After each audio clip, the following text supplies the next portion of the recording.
welcome back to Let's Talk Physical Media. My name is John. Faith will be joining me for the this or that section and the Q&A portion of this show, but for the news portion of the show, you just got me, and we got some big news to cover, so let's just dive right into it. Frank Rodriguez sent this in, and he wrote, "Something to talk about, big time. According to the Digital Bits, Best Buy is exiting the physical media business for good in 2024. This is for online and in-store." So yeah, Frank isn't lying. This is a huge deal, and it's very disappointing for the physical media collectors out there. Now, I have kind of been off the boat on Best Buy for about a year now, but I still get all my pre-orders through them, mainly because they deliver them about 1 or 2 days early, and because I don't get review copies of anything and I buy it all myself, to get it as early as possible really does help to benefit the channel. So this is very disappointing because when I pre-order through Amazon and even many of the sites directly, except for Shout Factory, they usually would deliver their stuff about a week early, but it also costs more through them. So it's a real catch-22 there, unfortunately. But Best Buy has kind of been doing some scummy, shady things over the last year anyway, getting rid of their rewards program. So if you were an Elite or Elite Plus member,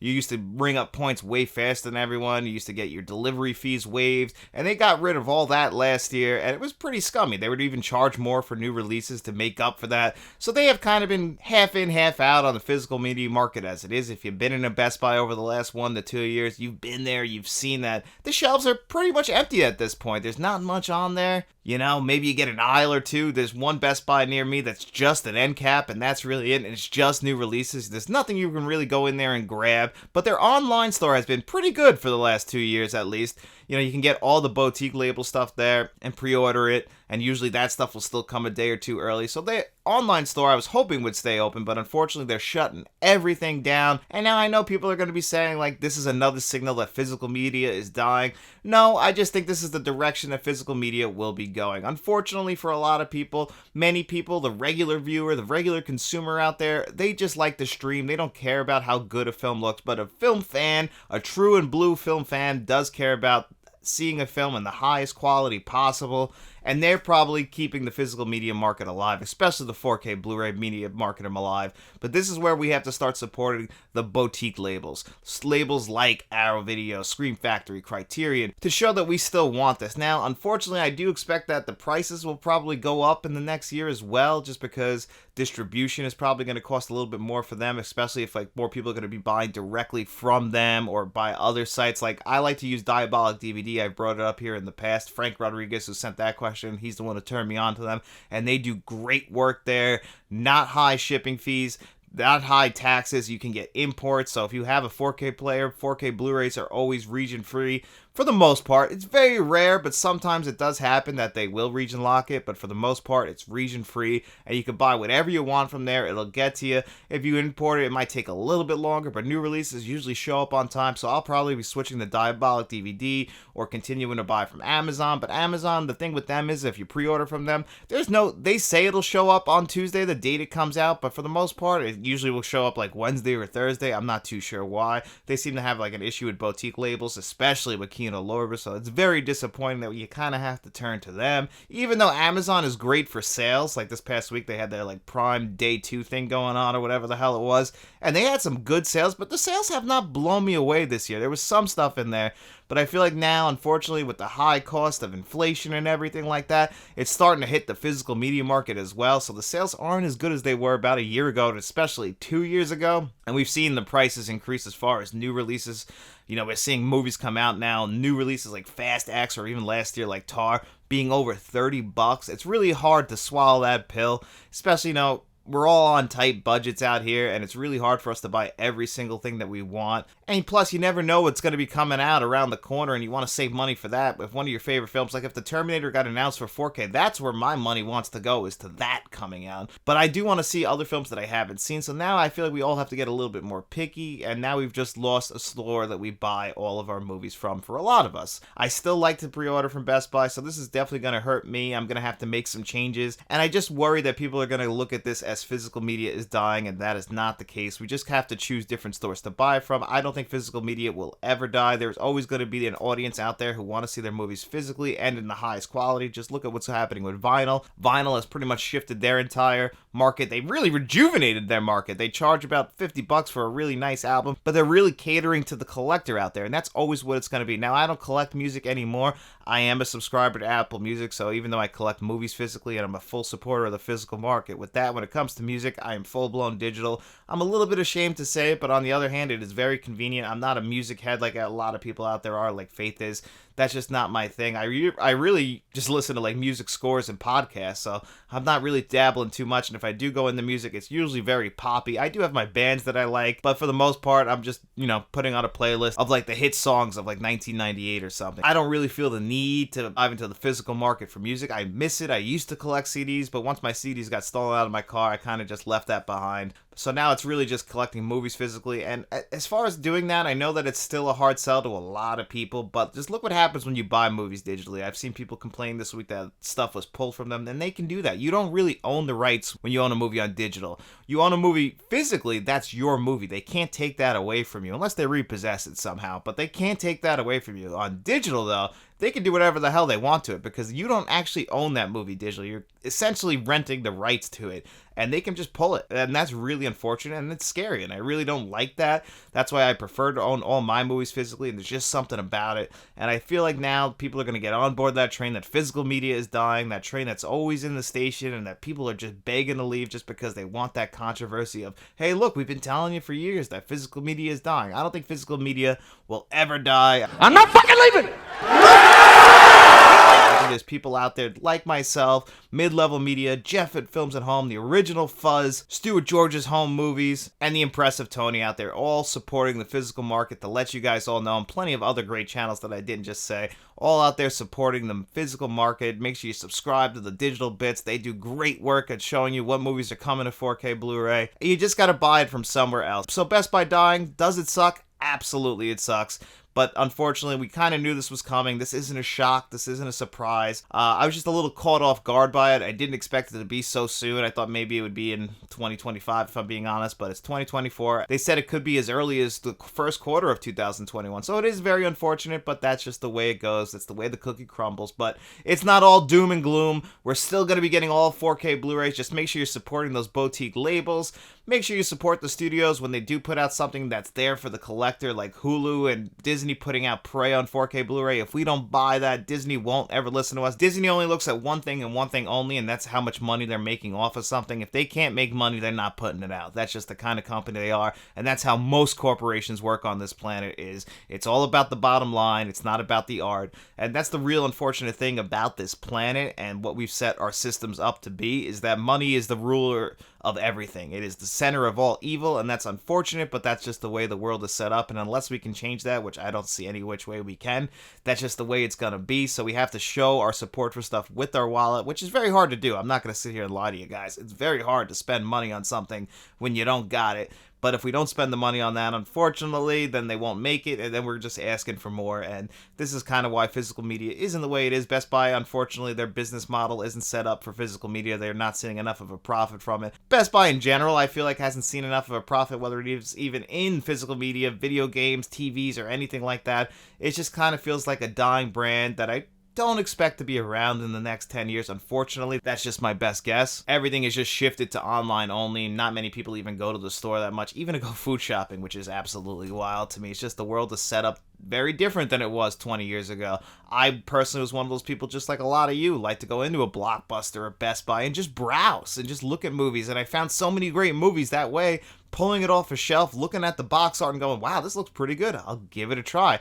Was it always good? No, but I gave it a try, and I found so many movies that I ended up loving that way. It's just not the same going through the carousel on Netflix or Hulu or Disney+. You know, the thumbnails just don't grab you like that box art does, and it's really unfortunate, but that's the way it goes, and that's the way it's gonna be. But let's move off the negativity, and let's talk about some 4K Blu-rays that did get announced this week, and the big one is from Umbrella. Now, this is a UK company, I believe. It's not a US, because the US has the rights to this movie through Disney, if you can believe it. Super Mario Mario Brothers. Super Mario Brothers that came out 30 years ago, the one that stars John Leguizamo, Bob Hoskins, and Dennis Hopper all coked up and having a great time and chewing scenery. That movie that is so hated now, but yet is so loved because it's just so crazy and bad that people do want to go back and watch it and have been asking for a physical release. It's even really hard to watch this movie streaming-wise now, so we're getting a physical release from Umbrella.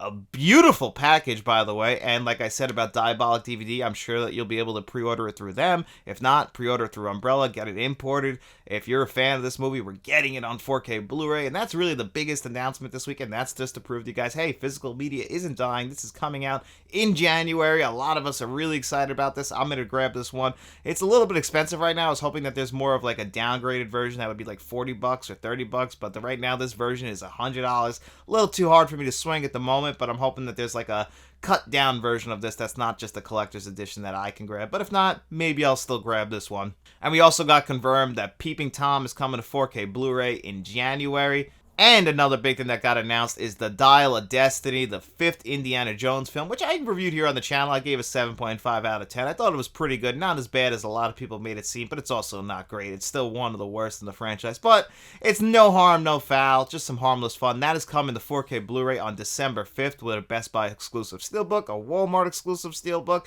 and of course you could just buy the regular 4K version. I will not be grabbing this on day one. I'm in no rush to rewatch this movie. Maybe I'll get it next summer when I do my usual Indiana Jones playthrough. But for now, that's all that's coming out that got announced this week. No boutique labels announced their 4K Blu-rays or anything like that. But the big news was Best Buy, so that's what we covered here today. And I want to hear your thoughts. What do you guys feel about Best Buy dropping physical media in 2024? Are you hurt by this? Does this have no effect on you? Let me know in the comments section below. And now it's time, guys, to bring in Faith, and let's do this or that. All right, Faith's here. She wasn't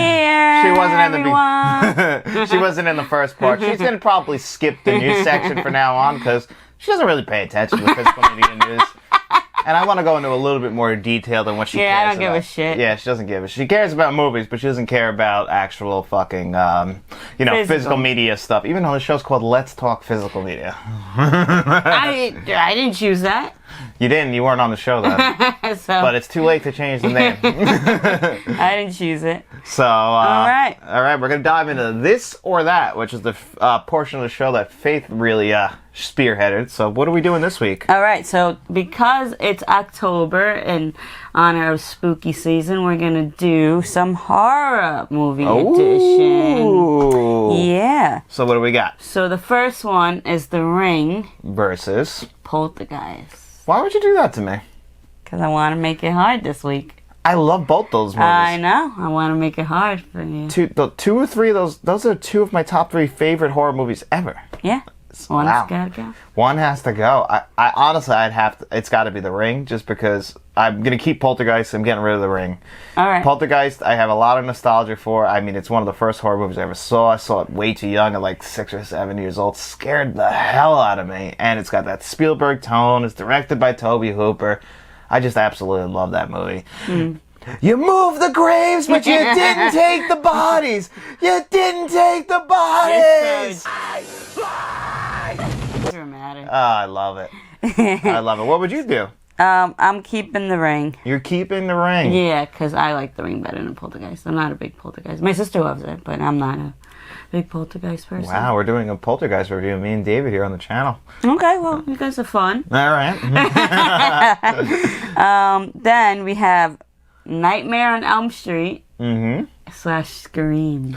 One has to stay. Oh my God. If you would have asked me this 5 years ago, I would have said no question about it, Nightmare on Elm Street. Yeah. Okay. But now I've watched Scream so many times over the last few years, just because we've had the. And you realize how good it is. Scream is the best. It's a masterpiece. Yeah, Scream. It's a masterclass in horror. It's a masterclass. But you know what? That movie doesn't exist without a Nightmare on Elm Street. Well, same director and everything. So it's like he takes what he loves and he put in Scream. So what he did was say, okay, this is what.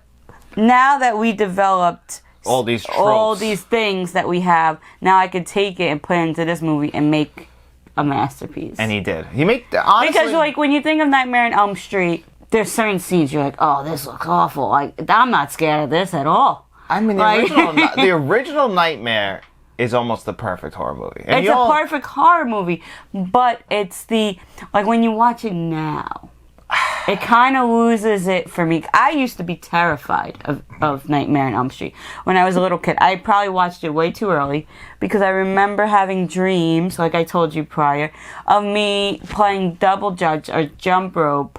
And I repeat, like, we're singing the song, 1, 2, Freddy's come. And, like, I was at my grandma's house. I remember being in the backyard, and, like, I had dreams about that. So I was really scared. But when you watch it as an adult, like, when the blood comes out of the bed and things like that, and then, like, the illogical thinking of the parents and, like... I mean, that was the 80s, though. That's what I'm saying. I'm like... So well, and also the parents were hiding something. So he took innocence of the 80s kind of and put it into the 90s where we weren't really that innocent anymore. No, we were desensitized by the 90s, especially since it came out in 84 and Scream was 12 years later. Now, he did try this before with A New Nightmare, and then that's kind of like the prologue almost, or the prequel to Scream. A New Nightmare? Yeah. I didn't really like that one. No, I don't like A New Nightmare that much either, but I do like the premise of it. I like the idea of it, and I don't think we get Scream without getting A New Nightmare. Okay. So Scream is, and of course we're kids of the 90s, so we grew up with this movie. I saw Scream too early to get the references. We might get a lot of backlash, but we're definitely 90s. We got to speak kids. our truth. We're definitely 90s kids, so that's, if you were a kid of the 90s, you loved it. I mean, I still just love the Scream franchise. I was talking to Dennis, who you guys have seen on the channel recently, and, he agrees it's probably the best horror franchise just because of consistency. It never really misses. It never is bad. And I think we just want to see Ghostface. It could be a bad movie, because there's been some not so great. Yeah, I agree. But we still can go back and watch it. Like, I can watch any Scream. Yeah, me too.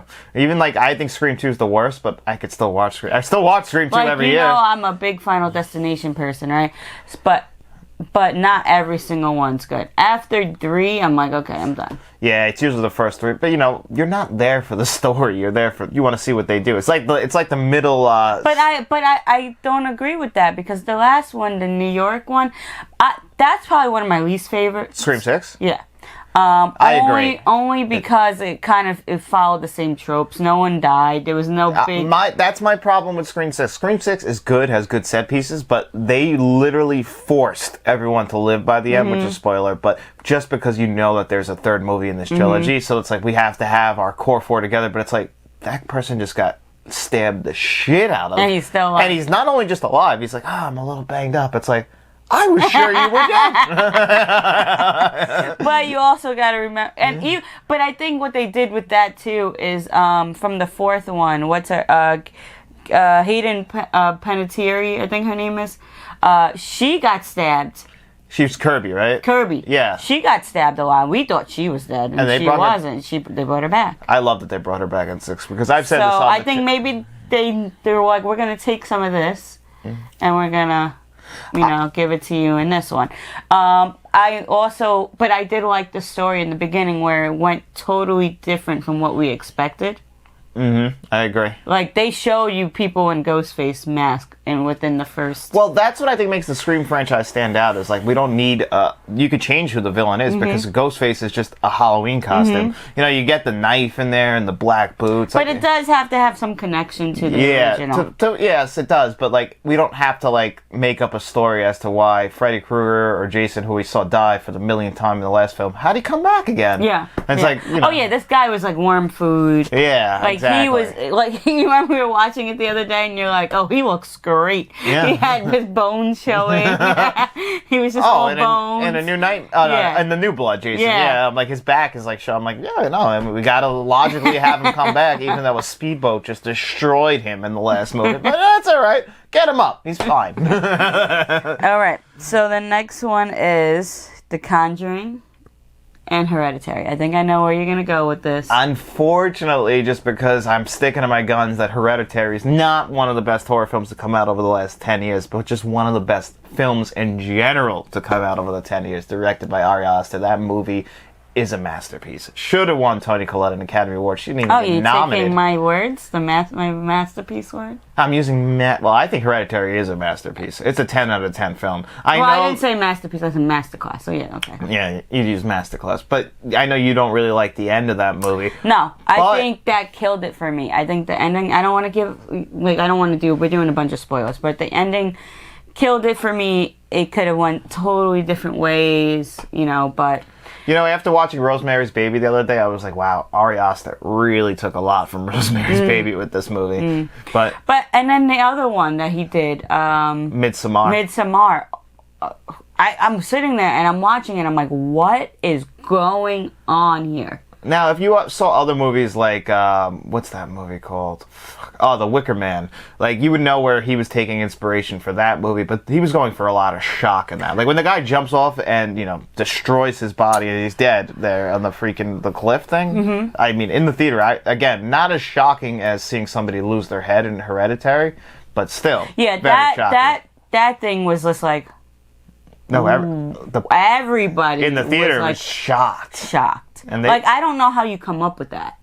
You got to have a real dark mind, and honestly, killing it. Okay, we're gonna get rid of her. What is the craziest thing that we can do that we haven't done before? And having a young child lose her head is pretty damn crazy. So, would you pick The Conjuring or Hereditary? Conjuring. Definitely pick The Conjuring. Conjuring is very scary. I remember it has a lot of atmosphere, great sound mix. If we're talking horror, I think that brought The Conjuring movies brought like a new perspective.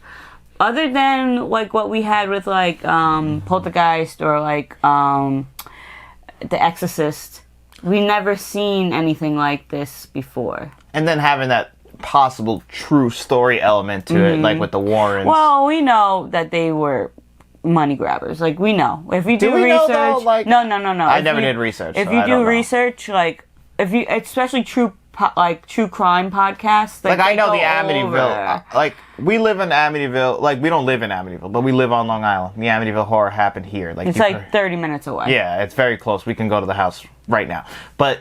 From living on Long Island, nobody on Long Island really believes that stuff happened in that house. And I heard Sean Fennessy of The Ringer bring this up, and I absolutely agree. He's like, I think they just bought a lemon, and they had a great excuse to say that the house was haunted. Because everybody who moved in after that nothing happened. Never again. Unless they took the ghost with them. And the energy can go. If you believe in ghosts. Know. But, like, I am a big, like I always talk about it, I'm a big true crime podcast listener, and I actually listened to multiple stories of about the movie The Devil Made Me Do It, which is the third Conjuring movie, and they were grasping for straws, like you murdered that man, just admit you murdered the man, and come on, the devil did not. But it's like that excuse is sitting there waiting for them, though. I think it was his brother. His brother did have these things, did have exorcists performed on him, did have all these things performed on him. So you never know. Like, that excuse is like, well, we could say that this devil made me do it, Yeah, well, I mean, hey, the insanity defense, it's there sitting there for you, so I might as well do it. Yeah, so, yeah, I would say the Conjuring, because it brought new perspective into, I mean, Final Destination kind of also brought in the death aspect and different entities involved. That's why it's scary to me. Yeah, I get that. It's an unseen villain. It's death. You can't escape death. You can't escape him. And it's a great concept. After the third one, I'm like, oh, okay, whatever, but... I think that started out as an X-Files film. Really? Yeah. The first one, oh my god. And the fact that it's so funny, I don't know if you watched it in a while, because I recently watched them, all of them. I've only watched 1, 2, and 3 because you're obsessed with them. We watched those literally within this year, and yet you just watched them again. Yeah, because it's horror time, and I love those movies. You do love those movies. But what I realized is that they're from Long Island, and like where we're from on Long Island. Well, the original. They went to Stony Brook Hospital. Well, you know what the original one's based on, right? Yeah, I know it's based on. TSA flight. I'm just saying they went to Stony Brook Hospital. Like, Long Island is huge. If you don't know anything about Long Island, it's about maybe 3.5 hours from start to finish, right? 2.5. 2.5. From Nassau all the way to Montauk. Yeah. It would take us 2 hours from here to get to Montauk. No, it wouldn't. Yes, it would. All right. Well, that's off topic. But they went to Stony Brook. So that's like where we go to the movies. Yeah. So, which is so funny to me. It's literally 15 minutes away. Well, the plane crash that it's based on happened on Long Island. And they're all upper class people or middle to upper class.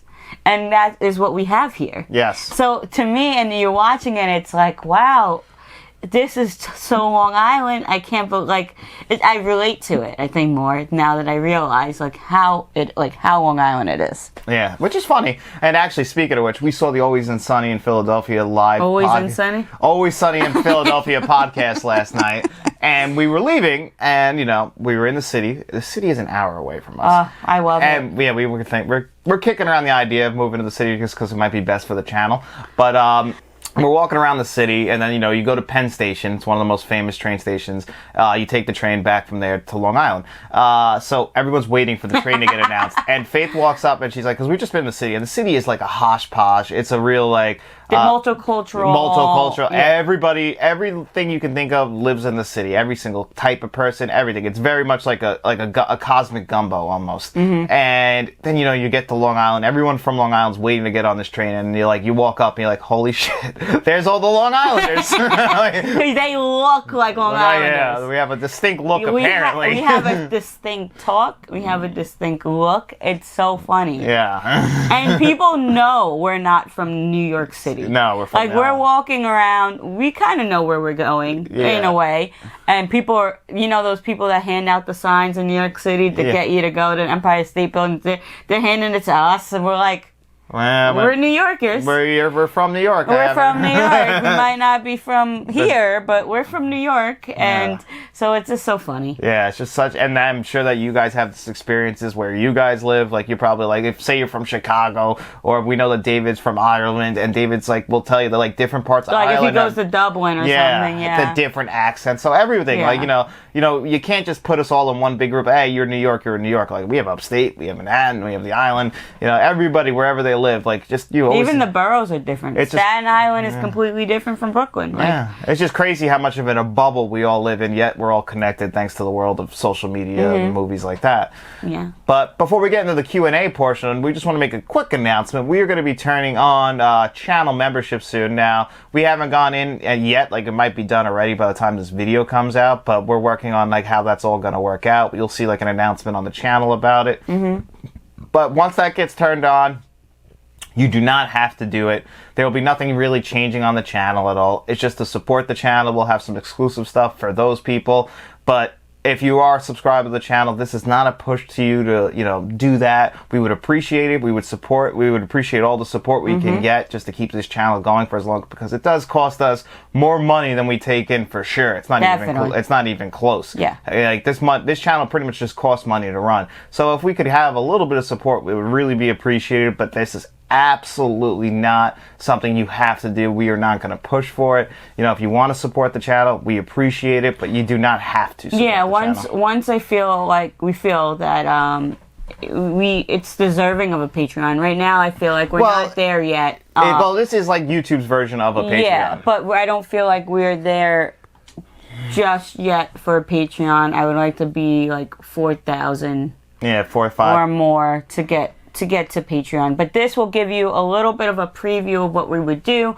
And when he puts out the announcement, we would like to see your suggestions on what exclusive stuff that you would want. I have ideas. Obviously, one big one would be a monthly, if you're in the channel membership, we'll do a monthly watch along with the people who pay for that. I was thinking of doing a series where I review an episode of a long running show, whether it be the X-Files or Batman the Animated Series that has a ton of episodes, where every week we could put out a new show. We can do giveaways exclusive to that. Yeah, so we're kicking around plenty of ideas. So Kevin L has actually given us a lot of ideas already. So that's going to be helpful. But once we get the official announcement, you'll see it posted on the YouTube page, Facebook, Instagram, X, the whole shebang, you know.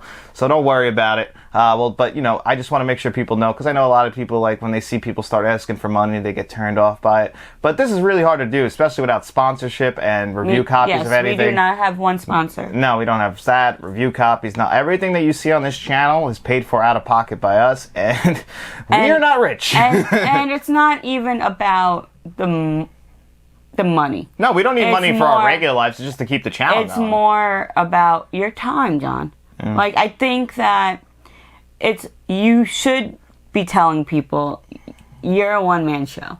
Every video that you guys see, every video that he puts out, he has filmed it, he has edited it, he has spent his time every single day since he started this channel.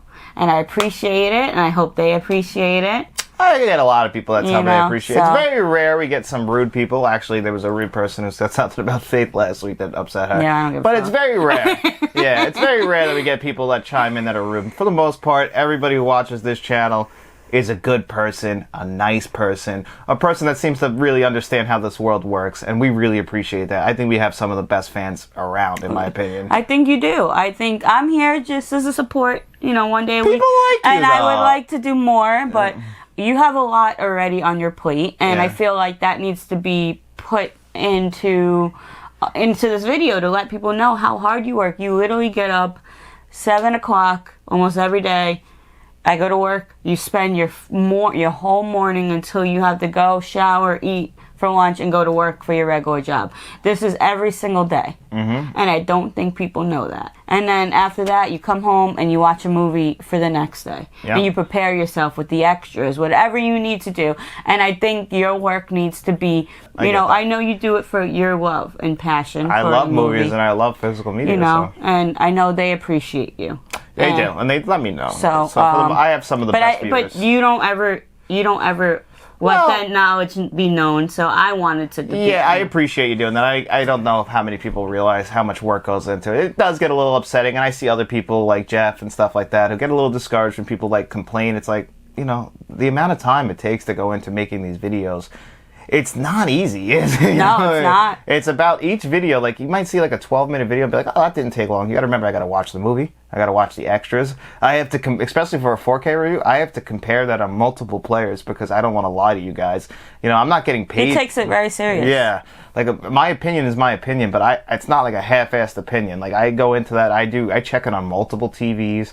You know, I run all the extras. Even if I don't watch them all, I run them to make sure there's no hiccups in there, then make sure they just work. You know, that stuff, it takes a lot of time. So, Yep. it is very hard. Luckily, I've gotten better and faster at, like, the editing process to move it along, because if you guys saw the beginning videos, I'm sorry about that. Yeah, but even the little attention to details with your thumbnails, whatever you do, you do it well, and you know it's about time that you start getting recognized. And like I said, I always say, if you have any ideas, Yeah, we love your ideas, guys. that you guys would like us to do. Like, I saw somebody say something about politics. We kind of stay away from that, only because that just leads to arguments and fighting and other people's opinions, because that's all politics are, is your opinion. Yeah, unfortunately, it's an opinion that is almost impossible to budge. So it's almost like you're just arguing with each other, and it's just It doesn't go anywhere. It doesn't go anywhere. You're really just venting about your feelings to somebody else who has different feelings, and then you're just fighting. And it's just like, we don't want to have people fighting. We originally, when me and Matt started, we wanted to bring people together for stuff that we love. We definitely don't want people fighting here. This is not that place. You can go watch the news and fight with all those people, but no, this is supposed to be a safe place. Get your mind off the world for a little while and just enjoy movies and stuff like that. Stuff that really, you know what, is a good escape, and it's my personal favorite escape is movies. That's why I think I say the movies are my church. I'm not a religious guy, but I like to go to the movies, and I feel the most relaxed that I ever could feel when I turn my phone off for 2 hours and watch a great film. But, you know, enough about this, and let's dive into the Q&A portion, because we got a lot of questions, and just like every week, guys, we're not going to be able to answer all of these questions, so some will carry over to next week. This is a Kevin L. question, and he said, what are the most popular movies you surprisingly haven't seen? Oh, there's a lot for me. Yeah, you probably have a bunch that you haven't seen. I was actually trying to think of like what movies that I haven't seen. Like I haven't seen every Akira Kurosawa movie or every Ingmar Bergman movie. But that's like movies I feel like not everybody even would go out of their way to see. Like I'm looking at like some of your movies now. I probably haven't seen half of these. You know, it's a big one for me that we were going to see this in the theaters a few years ago. Gone with the Wind. That's probably the You never saw Gone with the Wind? That's probably the biggest one that I've never seen is Gone with the Wind. Yep. Wow. Yep, I would say that's probably the most popular movie. It came out the same year as The Wizard of Oz. You would know better than me. What do you think? I'm trying to think of what movies you haven't seen. Because you always say, have you seen this movie? I'm like, nope. And it's like a popular movie. You get shocked. Yeah, there's a lot of movies that I've said that about with you. Well, you never saw the Indiana Jones movies until you would Indiana Jones, never saw that. Yep, you did. You watched The Last Crusade. Well, you watched half till you fell asleep. That's usual. Yeah, but yeah, you never saw an Indiana Jones movie. Did you see Close Encounters of the Third Kind?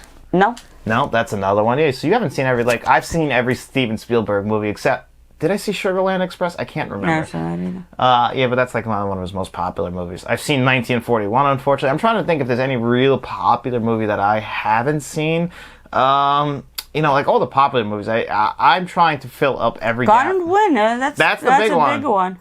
I would say. Because I've even seen it multiple times. Really? Yeah. Is it good?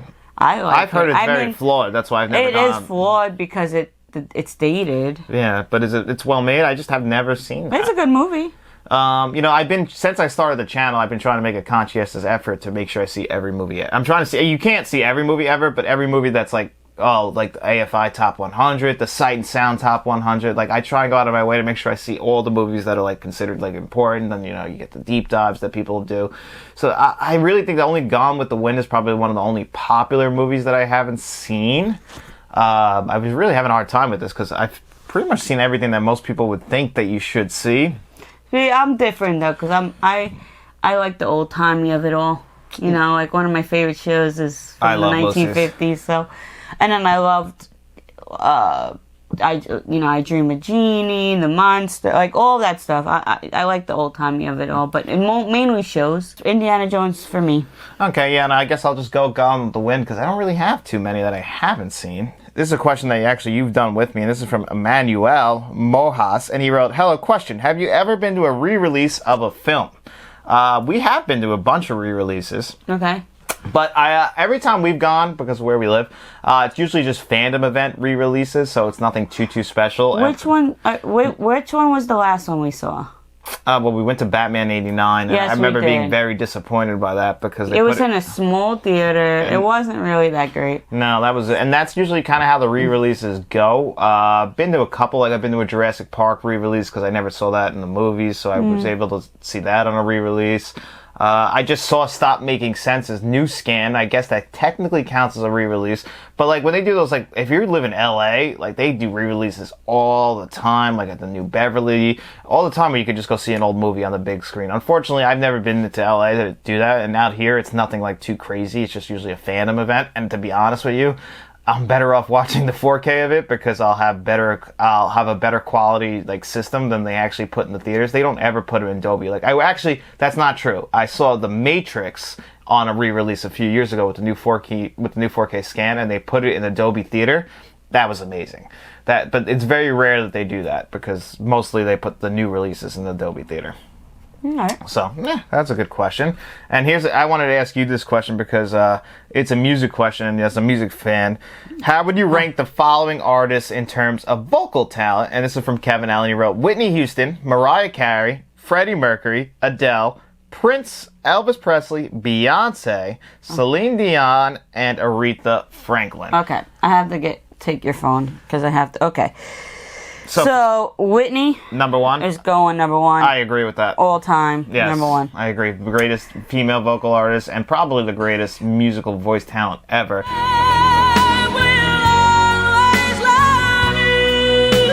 But then you got to go to number two, which is going to be the greatest male vocal artist of all time, Freddie Mercury. That's what you'd say? That's my number two. Mariah Carey. Mariah Carey, you put Mariah Carey has an angel. Her voice is so unique. Mariah has a voice. She does have a great vocal voice. You're Mariah right. has a voice. I guess I'd probably put Aretha Franklin before her, though. Don't you think Aretha Franklin has Aretha has a different voice. I would put her 3. Definitely. Okay. Definitely 3. All right. But she has a different voice. Celine Dion is number 4 for me. Celine Dion, I could actually put higher. You know what? Move her to 3 and then move Aretha to 4. Yeah, same. And then move Mariah to 5. No, I'm still keeping Mariah. So where she is. So Mariah still hasn't made my list then. So you could put her at 6. And then I'm gonna do Prince. See, Prince is a great artist, but the vocals, like, I don't know if he's the best vocal artist. What? You don't have to. Prince is one of my top. Like, what man can hit that note? I guess you're right. I mean, Prince is literally one of my top 3 artists of all time, so it's not like I'm knocking him. See, maybe it's me because, like, rock voices are so different from that's why soul or that's why this is hard. Is like it's vocal talent. Like if we're going overall talent, Prince is number 1, 100%. Prince is Prince is the most talented musical artist of all time. Then I would pick. Oof. You still got Beyonce, Elvis. Yeah, that's. I would pick Adele. I'm not a big Adele fan, but her vocal range is insane. Adele. I would have to say Adele. Gotta put Adele. Then Beyonce, then Elvis. Yeah, Elvis would probably be last. Like as good as Elvis is. Oh wait, I didn't even put Freddie Mercury. Okay, so Freddie Mercury is before Adele, then Beyonce, then it would be. Is that it? Yeah, then Elvis is dead last. Yeah, Elvis. Like you can't put Elvis in that category. That's the thing. If you're vocalists. If you're gonna compare Elvis, like as good as Elvis is, and I think "Suspicious Mind" is a masterpiece of a song. It's just if you're gonna compare it to the other artists, that's where it comes down to that it's difficult. But how would you guys rank these? I'm very curious about that. Freddie Mercury probably has one of the best rock voices ever. So, but Celine Dion, oh god, she's a goat with her Celine voice. Dion, I absolutely love. She might even be number 2. I don't know. If you're gonna go by, listen, Whitney is the best, but Celine Dion is one of my favorites. If you're going straight vocals, you got it. It's all coming back to me now. It's a fucking masterpiece.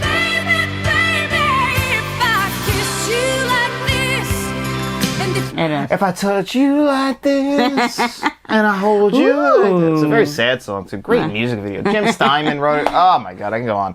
Alright, and this one is from Frank Rodriguez, and he wrote, "Hey John, for the Red 9 Challenge, what are the 9 movies that scared you growing up? So from a kid till now. Don't know if you were planning to do a video like I've seen some YouTube creators do, but I thought I'd ask." And he wrote, "That's it. Don't want to go overboard with the questions. Hope you and your lady are having a great week." Thanks, Frank. And we are. And we had a great night last night. Things are going pretty good at the current moment. So thanks, Frank. And this is a good question.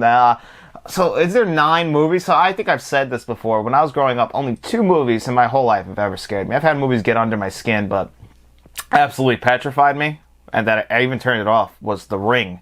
Once they were in like her little bedroom and they start peeling away the wallpaper, the first time I watched that movie, yeah, you had to turn that off. It fucking petrified the shit out of me. I was 10, so of course. And then Poltergeist, I said earlier in this video, Poltergeist also petrified me. So actually, that's why those are 2 of my top 3 favorite horror films of all time, because I guess I don't have emotion, because like I don't get scared very much. So like those movies are the only 2 movies that really have scared me. Although Phenomena, the Dario Argento movie with the bugs and stuff, that kind of gets on them. Always things with bugs, like arachnophobia. That scares me a little bit too. Any movies scare you when you were growing up? Nightmare on Elm Street. That was the one? That was the one. Candyman. Candyman is my favorite, but Candyman never scared me. It scared me. The bees scared me. Bees do scare me, but I was never actually scared of that movie. It was like when he goes and like puts the bees in her mouth. Oh man! I was like, I'm like, ooh. You know that Tony Todd made a deal for that movie that if you paid, he got paid $1,000 for each bee sting. Really? That was in his contract. Wow. So he's like, I'll do it, but it's $1,000 for each bee sting. Wow. Because Good for him. He got stung a lot. Probably made a lot of money on that. You know, this is before CGI bees, so those were real bees that were in his fucking mouth, if you could believe that. I couldn't do the job. Tony Todd. Yesterday, when we were at the, like, I know this is off topic, but when we were at the Sunny Show, Caitlin Olsen said that she actually did the stunt where she actually landed her head on the car. I was like, wow. Yeah. She was like, nope, I'm doing it. Yeah, well, that was funny, and actually they pointed out, and he's like, well, the stunt person wasn't hitting the car because it was a real car, and she went in head first into the car, so everyone was like, oh shit, is she dead? Yeah, and she dents the car. That's because you were speaking of like the stunts that he was doing. Well, that's why I'm always fascinated with the behind-the-scenes stuff on movies, because it's amazing how movies get made. Movie shows, all of it. How it's so and and get that movie, which is it is a petrifying movie. It just doesn't scare me. The Conjuring, actually, the first time I saw The Conjuring in theaters, that one did get to me. It gets under your skin a little bit. I was never scared of The Exorcist. The first time I saw Rosemary's Baby, it kind of freaked me out because of the imagery. So I guess that's one. I'm trying to go back to when I was a kid and try and think of movies that did scare me. There just wasn't many that really got to me. The Changeling, that's one that actually scares me. That's one's a little bit... You know what movie? Because I don't think it's not a horror movie at all. And it wasn't scary. But it always, I hated just the way the guy looked. Ghostbusters. The bald guy, he has the long hair. He's bald, but he has the long hair in the back. Oh, yeah. Oh, he creeped me out. Really? Yeah, he creeped me out, that guy. Oh, wow. Ghostbusters never scared me. I mean, it's a horror comedy. It didn't scare me, but, he always creeped me out with the baby. Yeah, I guess I did not like that as a kid. Obviously, as an adult, it's whatever, but... I mean, I feel like when you're a kid, that imagery definitely can scare you, seeing things for the first time might get under your skin. I saw Hellraiser way too young. That was a little bit scary. That's what he's probably leaning to. There's stuff as a kid where you're that stays in your mind and you remember as a kid. And I was scared of that. The first horror movie I ever saw was A Nightmare on Elm Street, and it didn't scare me. Oh, see that? See, and it got to a lot of people. Yeah, and that never got to... Even from, the ending of Nightmare on Elm Street, when he pulls her out of the window, the door. As a kid, I was actually more scared of Halloween 2 than I was the first Halloween, which is strange. But I was never scared of the original Halloween. I know that Matt was saying that he's scared of the original one still. I don't know why. I mean, it's just that he's an unstoppable force. Yeah, it's not scary to me. Yeah, I was never scared of Scream, which isn't really supposed to be scary. Yeah, Scream always is a ride the first viewing. After the first viewing, it's okay. Well, every movie, once you see it once, it's No, but there's some movies that scare the shit out of me. Still, huh? Kind of. Yeah. No, I can't say. Not many have ever got... the first time I saw Psycho, I guess, was a little bit scary, because I saw a lot of these movies at a way too young of age. That's really what the problem is for me. Yeah, both of us. Yeah. I have a sister who is obsessed with all things horror. And so, she was always scared of it as a kid. Oh my God, it was crazy. She used to be so scared. So it's shocking to me that she... Because she likes it. I think that's part of the reason why I love horror too. You want to get scared. You chase that feeling again. Yeah, but she loves gore. Yeah. She loves it all. She keeps trying to get me to watch The Terrifier. See, The Terrifier isn't scary. It's just overly abusive with the gore. Well, yeah, you'd be petrified. It's all gore. I don't like the gore. I am more scared. It's all ball bearings nowadays. I'm more scared of the actual like how you said Psycho. You don't even see her getting killed. No. But that's scary to me. I don't need to see the gore of it to be scared. Well, honestly, I think always show don't tell. I've always been more scared of stuff that you don't see than what you do see. That's always been the thing with me. Well, you got Ice Spice. Oh, I thought that said Ice Spice. No, it's just a commercial. So, Frank, I hope we answered that question. I think we banged out 9 films, but it was just kind of all over the place. We just kind of bullshit. But that was a great question, Frank. I really do appreciate that, buddy. We're going to take one more question, and then that is going to be it. Okay, here's a good one, actually. What are your favorite movies to watch in the month of October that are not horror movies? So, are there any movies that are autumny that you don't watch, that you watch every October? You already know. You guess. I want you to guess. What's up? Clueless? What movie do you watch in autumn that's not horror related? Guess. There's movies. Well, I mean... Harry Potter. Oh, yeah. I always think of those as November for some reason. That's autumn. Well, you said October. I guess you did start, didn't you? Well, the first one has a Halloween scene, doesn't it? Mm-hmm. Yeah. Well, they all have Christmas. They go through the season. Well, it's a school year. Yeah. The first 4 movies were a school year. Yeah. Each year, and then they kind of every year around this time, I watch Harry Potter.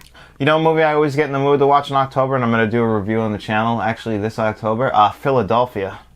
Okay. Feels like fall. Feels like the Northeast, right? Okay. When Harry Met Sally is another big one that you watch in the autumn. It feels very, even though it kind of has a New Year's scene. I could see Philadelphia, definitely. Right? It feels like the Northeast. I love that movie. I love Philadelphia. It's one of my favorites ever, actually. It's very sad. Sad. It's very sad. But yes, that feels like the Northeast in autumn. They capture it perfectly. So that's one that I absolutely have to watch every single autumn. What's another one that I watch in the fall every year? Trying to think. I would say the Evil Deads, but those are definitely horror movies. Yeah. Rushmore. Rushmore feels like autumn every time I watch it. The Big Chill, that's another one that feels very much like the fall. It's anything like in the north where you get that dry leaves look, the dead leaves, and it just feels like all the leaves fell off the trees and it feels crisp and cold. All of that stuff I have to watch every single year. But it's just too much. There's so many movies that it's hard. November's easy because we started spooky season in September. I don't think we're gonna finish. It might fucking end up having to go into. We might have to have a spooky season hangover in November a little bit. November for us is like we don't really have much. I always get into I watch the Academy Award films, like everything that's gonna possibly get nominated for an Oscar. Even though next week we're gonna be seeing Killers of the Flower Moon. Look for a review on Saturday of that. Definitely can't wait for that. But usually in November, that's when the studios are starting to get ready for anything that can get possibly nominated for an award. So November, before all the Christmas movies start, I like to just bang out as much of those possible movies. Make sure I try and see every movie that could possibly get nominated. Yeah. So I bang those out in November. Yeah, next year might just be real boring, man. Why? The films and the movies and the shows. Oh, because of the strikes? Yeah. It's going to be a little bit rough. You see it winding down now with the shows. Well, the shows would be hit quicker because they didn't have writers and they have a quick turnaround. You're seeing that more now because movies, we won't start seeing the ramifications of this until the next summer season. Yeah. Because they're ready completed. Films are already in the can. You didn't need actors for the editing process. So that's not a big deal. You might want a writer for that, but, I guess it's not a huge deal. But we won't start seeing the ramifications of this strike until we get to about, I would say, May of next year. And what's crazy to me is that, I know we're leaving, but side note, that, the writers are going back to work, but the actors aren't. What good are the writers without the actors? Well, you can't work. Well, the writers can work on shows like nighttime TV, daytime TV, where so they'll have work at least. Yeah, where you don't need actors to act. But films and TV shows can't get made unless they're not scripted shows. You're gonna get a lot of reality TV. Oh my God. We're gonna get 50 more Love Is Blind. Yeah, because that's what the people have been asking for. I saw a meme this week, and it's about one of your favorite shows ever, and I have to bring it up. The Voice, been on for 40 seasons, and yet has not produced one famous person. No, it hasn't. So what does that tell you about that? I don't... this thing, it's a competition show, and it's what's the point? Anybody that goes on these shows, they're just trying to get seen. I guess, but no one sees them. But no one's... Yeah, because you got Reba, you got freaking Blake Shelton. Well, I think he left. I don't know Blake what the hell's going on that show. I just saw the Reba They was on all it. the original people left. Yeah, and that was always your thing. I never got in. Yeah, I haven't watched in 10 seasons. Jesus Christ. Yeah, I haven't watched in a long time. So. But I like Love Is Blind. I know, you are a reality show fan. Coming back with the trash. You have the trash, and I love it.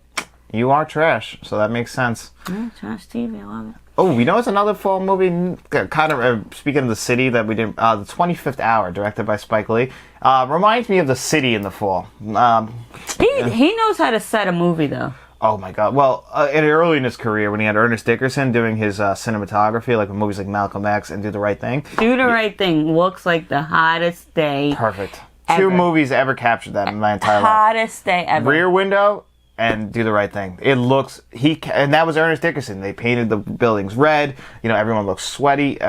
Ernest Dickerson's one of my favorite cinematographers ever. And then him and Spike Lee just made magic. Oh my God, I can go on and on. But anyway, guys, I think so if we didn't answer your question this week, Kevin, we missed a bunch of yours. We'll get to the rest of those next week on next week's show. So we always like to start off with questions we didn't answer, so we'll get to those next week. Thank you all so much for sending in your questions and comments. And if you want to leave any for next week's show, make sure you leave those in the comment section below. And then while you guys are down there, make sure you like this video, subscribe to the channel, and then just get out in those streets and tell your friends about us. We'll be seeing you around. I was kidding.